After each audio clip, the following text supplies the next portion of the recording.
నమస్తే, నేను ఆదిత్య.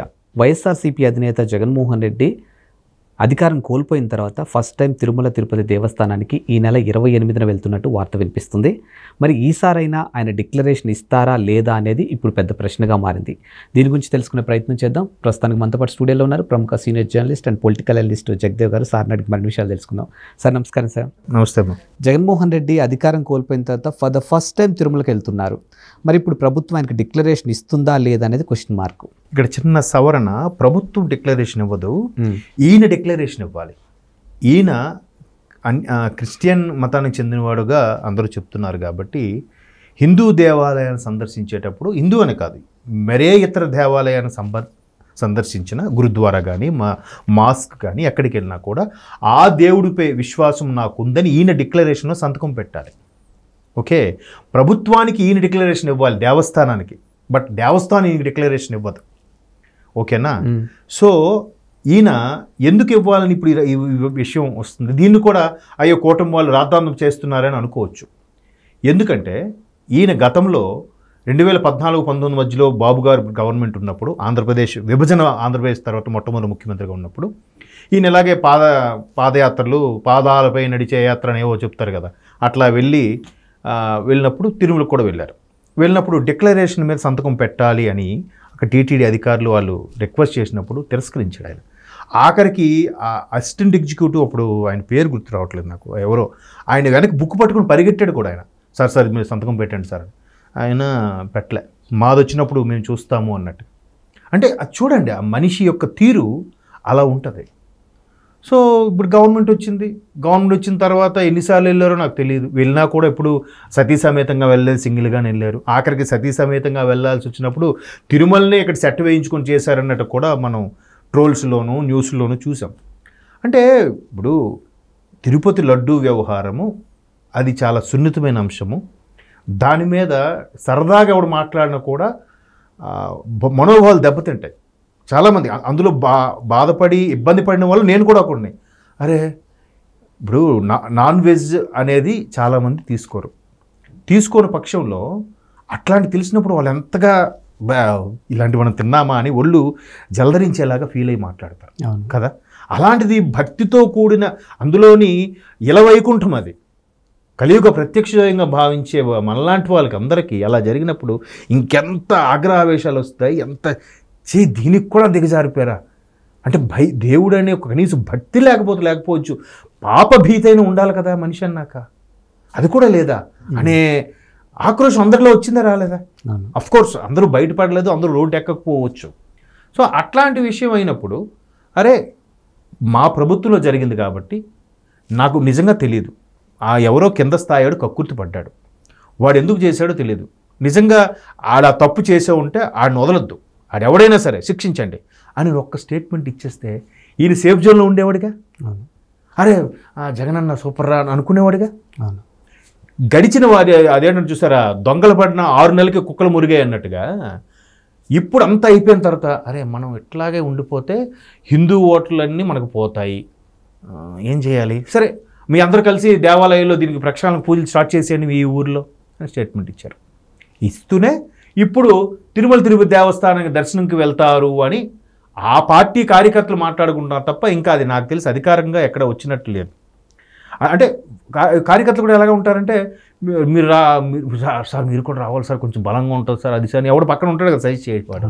ఇప్పుడు నిన్న మొన్న మీ ఛానల్లోనూ చూశాను, ఆవిడెవరు భార్గవి కళ్యాణ్ గారు, ఆవిడ అదే అన్నారు, ఒక్కడికి పౌరుషం, ఒక్కడికి సీరియస్నెస్ లేదా. ఇప్పుడు ఆ పార్టీలో కూడా ఉండొచ్చు, ఆయన కూడా అభిమానించే వాళ్ళు ఉండొచ్చు, కానీ ఇక్కడ వ్యక్తికి సంబంధించింది కాదు, భగవంతుడికి సంబంధించింది, ఒక విశ్వాసానికి సంబంధించింది. ఇప్పుడు దానికి సపోర్ట్ చేయకపోయినా పర్లేదు, కానీ సైలెంట్గా ఉండిపోతే సరిపోతుంది కదా. ఇప్పుడు మీ టైంలో జరగలేదా, కల్తీ అవ్వకుండా ఏముంది, పందికొవ్వు బంగారం ఇది ఎత్తడి అనేవాడు వాడు చదువుకున్నోడు కూడా అలా మాట్లాడితే లాజిక్ ఏముంది? ఆ ప్రకాష్ రాజ్ గారు ఆయనకి ఎందుకు ఎక్కడో షూటింగ్లు చేసుకోవచ్చు కదా. నిజంగా బాధితున్నాడు అంటే రమ్మనండి, వచ్చి పోరాడమనండి గ్రౌండ్ లెవెల్లోకి వెళ్ళి. అది కదా, ఎక్కడో ఒక ఎక్స్లో ట్వీట్ చేసేయడమో లేదో ఎక్కడో ఒక స్టేట్మెంట్ ఇచ్చేయడమో కాదు కదా. ఆయన ఇచ్చిన భావం ఏంటి? మీరు మిత్రులు మీరు అక్కడ చెప్పండి. గతంలో అంటే నాకు అర్థమైంది ఏంటంటే, గతంలో ఇలాగ కేరళ అయ్యప్ప స్వామి విషయంలో కూడా రాద్ధాంతం మీరే చేశారన్న అర్థం వచ్చేలాగా ఆయన ట్వీట్ చేశాడు ఏదో. దానికి పవన్ కళ్యాణ్ గారు కౌంటర్, ఎప్పుడు పవన్ కళ్యాణ్ ఎవరికైనా కౌంటర్ ఇవ్వడం చూసారా? ఎట్లా ఇలాంటి విషయాల్లో ఎక్కడో ఎక్స్లో ఇన్నో వచ్చింది, ఓపెన్గా మాట్లాడిన వాటికి కౌంటర్ ఇచ్చాడు. అది కూడా రాజకీయ పరంగా, సినిమాల పరంగా ఎప్పుడు మాట్లాడలే. ఇదే ప్రకాష్ రాజ్ ఎన్నిసార్లు విమర్శించినా ఏం అనలే. ఈరోజు మాట్లాడేసరికి మీరు మళ్ళీ ఒకసారి చదువుకోండి అని అంటున్నాడు ఆయన. 30 తర్వాత వచ్చి సమాధానం ఇస్తాడు. ఈరోజు ఇవ్వచ్చు కదా, ఇప్పుడు ఎలాగైతే వీడియో చేసి పెట్టావో అలాగే ఇవ్వచ్చు కదా. సో ఎంతగా అసలు ప్రతి ఒక్కడు అబ్బా, మన హిందువుల పండగలు వచ్చేసరికి ప్రతి ఒక్కడికి ఒక మైక్ వచ్చేస్తే ప్రతి ఒక్కడు పోటుగాడు అయిపోతాడు. ఆ పండుగ చేసుకోకూడదు, ఈ పండుగ ఎందుకు చేసుకోవాలి, ఈ పండుగ చేసుకుంటే ఈ నష్టం, ఈ పండుగ చేసుకుంటే ఇలా నష్టం, అక్కడ డీజేలు పెడుతున్నారు. ఒక్కొక్క వ్యక్తి యొక్క ఆనందాన్ని ఒక్కొక్క విధంగా వ్యక్తపరుస్తాడు వాడు.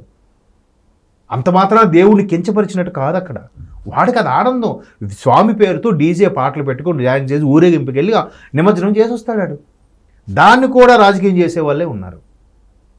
ఇప్పుడు సింపుల్గా ఇప్పుడు జగన్మోహన్ రెడ్డి నన్ను కాపాడుతాడో, జగన్మోహన్ రెడ్డి గారు ఉన్నారని మా గవర్నమెంట్ అనే ధైర్యంతోనో కింద స్థాయి ఎవడో కక్కుర్తి పడి ఆ కక్కుర్తి ఎదవ తప్పు చేశాడు అనుకుందాం కాసేపు. అది సింపుల్గా అవునా నిజంగా ఇది మాకు కూడా తెలియదు, మాకు తెలుసుంటే మేము ఖచ్చితంగా చేసేవాళ్ళం. చాలామంది అంటారు మేము నోటీసులు ఇచ్చాం సార్ మేము పట్టించుకోవాలి అనొచ్చు. అవే పట్టించుకోకుండా నిజంగా ఇది చాలా చెత్త పని, నిజంగా మేము కూడా దీన్ని ఖండిస్తున్నాం అని ఒక మాట అనేస్తే, అరే జగన్మోహన్ రెడ్డి దేవుడు రా అని అంటాం కదా. అనకపోయినా బా పర్లేదురా ఎన్నాళ్ళకి ఈయన తెలివిగా మాట్లాడారు అంటారు కదా. అలా కాకుండా లేనిపోని క్రియేట్ చేసేసి అంబటి రాంబాబు గారు అయితే మరీ దారుణంగా, చంద్రబాబు నాయుడు గారు అదేది తలకొరివి పెట్టినప్పుడు తలనీలాలు తీయలేదు. వ్యక్తిగతాలకి ఎందుకబ్బా, ఇక్కడ మాట్లాడుతున్నది దేవుడికి సంబంధించింది. ఒక్కొక్క మతంలో తలనీలాలు తీరు, ఒక్కొక్క ఇంటి ఆచారాల ప్రకారము వాళ్ళు కొడుకు కాడు మనవలు పెడతారు, కొంతమంది భార్య చనిపోతే భర్త పెడతారు, కొన్ని ఇళ్లలో తల్లి చనిపోతే కొడుకు పెడతారు. రకరకాలుగా ఉంటాయి వ్యవహారాలు అవి, ఎవరు ఆచార పద్ధతులు వాళ్ళు ఉంటాయి. కానీ ఇక్కడ దేవుడిది అండ్ నీకు మాట్లాడడం చేత కాకపోతే ఫ్యామిలీలోకి వెళ్ళిపోతారు మీరు వెంటనే. సో అట్లాగా గతంలో ముఖ్యమంత్రిగా లేనప్పుడు కూడా ఇలాగ డిక్లరేషన్ ఇవ్వలేదు. మా గవర్నమెంట్ వచ్చింది కదా మేము చూస్తామని నేను నచ్చినట్టుగా చేసుకున్నారు. ఇప్పుడు ఖచ్చితంగా డిక్లరేషన్ ఇవ్వాలిగా. ఇదే వేరే ఎక్కడికైనా వెళ్ళారనుకోండి, అక్కడికి ఫర్ ఎగ్జాంపుల్ ఒక మక్కా ఎక్కడికో వెళ్ళారనుకోండి, ఇతర మతస్థులు వెళ్ళారని తెలిస్తే ఖచ్చితంగా డిక్లరేషన్ ఉంటుంది. ఆడు సామాన్యుడిగా వచ్చేస్తే ప్రాబ్లం లేదు.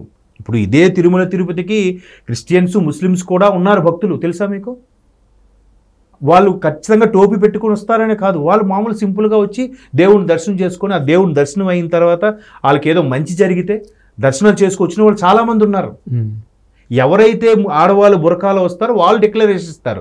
బురకాలో లేనో డిక్లరేషన్ ఇవ్వక్కర్లేదు. వాళ్ళకు మనకు తెలియదు కదా, వాళ్ళు హిందువో ముస్లిం తెలియనప్పుడు ఎవరు అబ్జెక్ట్ చేయరు. బట్ ఇక్కడ ఈయన హోదాలా ఉన్నాడు, ఒక మాజీ ముఖ్యమంత్రి అయ్యారు కాబట్టి ఇప్పుడు ఖచ్చితంగా ఆయన డిక్లరేషన్ పెట్టాలి. గతంలో పెట్టినలాగా ఇప్పుడు పెట్టినట్టు కుదరదు. ఎందుకంటే అందరూ మనోభావాలు ఇదే కాబట్టి ఆ రోజు దర్శనానికి పైకి వెళ్ళినా కూడా ఎంత ఇష్యూస్ అవుతాయో చెప్పలేం.